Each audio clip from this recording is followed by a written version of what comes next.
Hello. I just went on a job interview for a really amazing job. It was data entry, and really wanted the job. And I was just really nervous at the interview, so my mouth got dry. You get dry mouth. And the lady asked me a question, and I went to answer it. And because my mouth was so dry, my upper lip got caught on my teeth like this. And I couldn't get it unstuck for like 5 seconds. Like, that's a long ass time in a job interview. You're like, that's enough time to like just like look into the job interview's eyes and just be like. And then I had to answer the question. And then the question was like one of my favorite questions. It was what's one of your biggest weaknesses? Which, that's such a tricky question, because the problem with that is you really have to have like a balanced answer. You can't have like a goody-goody answer. You can't be like, you love everyone. Like, you can't say that because that's not believable. But you also can't be too real. You can't be like, probably my pill addiction. You can't say that. Oh, you mean for the job? Okay, procrastination. Like, you can't. I used to work a lot of customer service, and I really didn't like it, but my favorite part of customer service, like working in restaurants, was when a customer had a baby and they'd let the baby pay. That was amazing.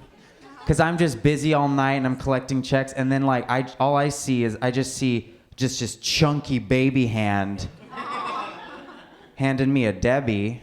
Go give that a swipe. Debbie's what I call my debit card, When it goes through. When it doesn't, I'm just like, Deborah, Deborah. So yeah, I get a lot of dry skin, which that's one of my biggest struggles. And I went to it's like mostly my eyebrows and my nostrils, and I went to the doctor to get it checked out, and he was looking at my face, and he was like, "Oh, you know that excessive dry skin is actually an early symptom of Parkinson's." And I was like, "Okay, but how about we start with like a new moisturizer first, before you start giving me Parkinson's medication." I feel like it was his first day. Like, he was super eager for that diagnosis. I was like, "Doc, I got dry skin." He was like, "Oh, Parkinson's?" I'm like, Olay, maybe. Lubriderm, let's try that.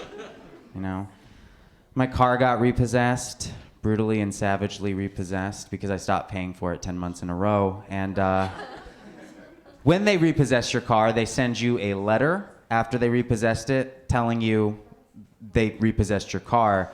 But this letter that I received from Toyota Financial was like one of the most emotional letters I have ever received from a corporation. Like, this letter read like a letter from someone I dated for like a month who was super dramatic. Like, the opening line was like, "We have repossessed your car because of a promise that you broke." Like, that was like the opening line. I was like, oh my God.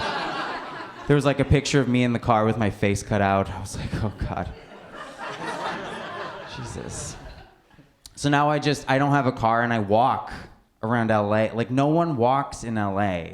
There are two types of people who walk. There are ratchet street urchins like myself, and couples in love.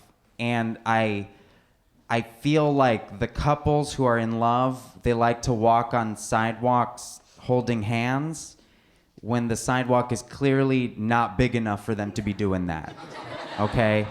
And I feel like I'm doing everything I can. When I see a couple in love holding hands, I respect it, and I like turn to the side, I'm like sucking in my gut and scooching.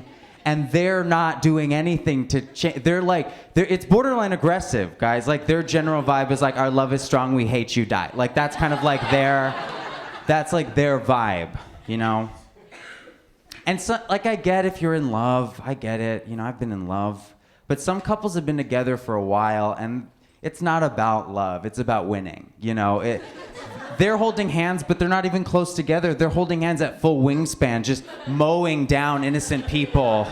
There's like grandmas running off, It's crazy. I went to Christian school.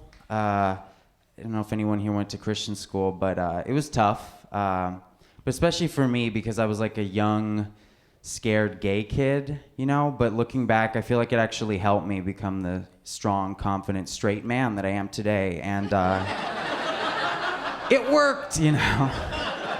No, still super gay. Super gay.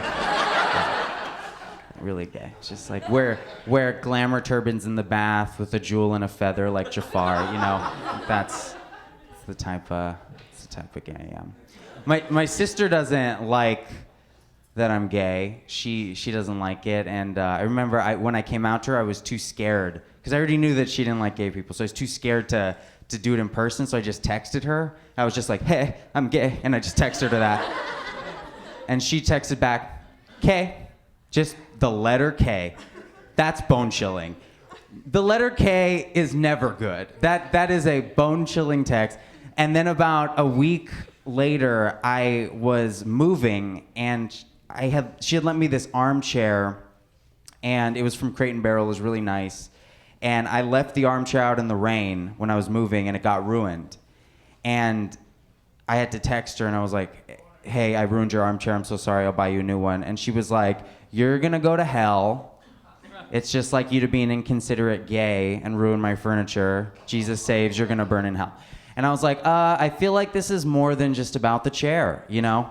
And I also feel like that's not correct. It's not like me to be an inconsiderate gay and ruin her furniture. I feel like gay guys are known for quite the opposite. You know what I mean?